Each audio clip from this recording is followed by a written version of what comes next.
महाभारत में कुरुक्षेत्र के युद्ध के दौरान श्री कृष्ण और अर्जुन के बीच जो संवाद हुआ था उसे भगवत गीता कहा जाता है।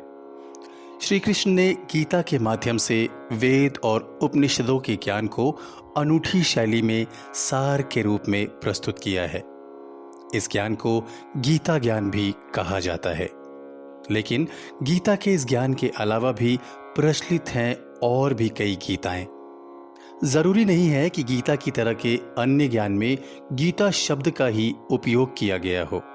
उनमें से कुछ तो महाभारत में ही हैं और कुछ महाभारत के इतर अन्य ग्रंथों में हमें मिलती हैं।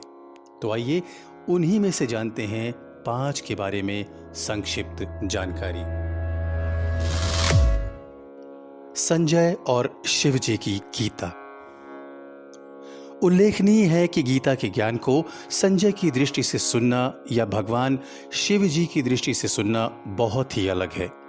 कहते हैं कि भगवान श्री कृष्ण के मुख से गीता को अर्जुन के बाद संजय ने सुना था। इस दौरान संजय न केवल गीता के ज्ञान को सुना रहे थे, बल्कि वे युद्ध की स्थिति का भी वर्णन कर रहे थे। उसी तरह भगवान शंकर जब गीता सुना रहे थे तो उस दौरान माता पार्वती के मन में भी इस ज्ञान को लेकर कई तरह के प्रश्न उठ रहे थे, जिस तरह के प्रश्न अर्जुन के मन में उठ रहे थे। अर्जुन के प्रश्नों का समाधान श्री कृष्ण ने अपने तरीके से किया, लेकिन माता पार्वती के प्रश्नों का समाधान भगवान शंकर ने अपने अद्भुत तरीके से कर एक अलग ही गीता की रचना कर दी। इस तरह संजय और शिव से लेकर अब तक कई तरह से गीता को लोगों ने पढ़ा और समझा। अनुगीता। ये गीता भी श्री कृष्ण द्वारा अर्जुन को दिया गया वो ज्ञान है जो युद्ध के बाद दिया गया था।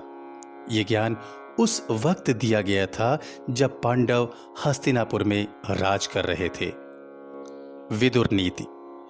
महाभारत की कथा के महत्वपूर्ण पात्र विदुर को कौरव वंश की गाथा में विशेष स्थान प्राप्त है।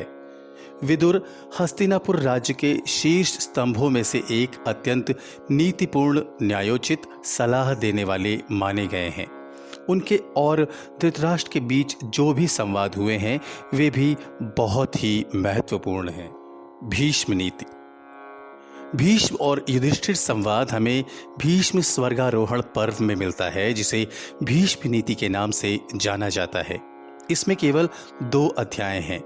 इसमें भीष्म के पास युधिष्ठिर का जाना, युधिष्ठिर की भीष्म से बात, भीष्म का प्राण त्याग, युधिष्ठिर द्वारा उनका अंतिम संस्कार किए जाने का वर्णन है। अष्टावक्र गीता। ये माता सीता के पिता राजा जनक और ऋषि अष्टावक्र के बीच हुए संवाद पर आधारित है। अष्टावक्र ऋषि भगवान राम के काल में हुए थे। दोस्तों, हमें कमेंट करके अवश्य बताएं कि आपको हमारे द्वारा दी गई जानकारी कैसी लगी, और अगर आपको ये जानकारी अच्छी लगी हो तो हमारे चैनल को लाइक, शेयर और सब्सक्राइब जरूर करें। धन्यवाद।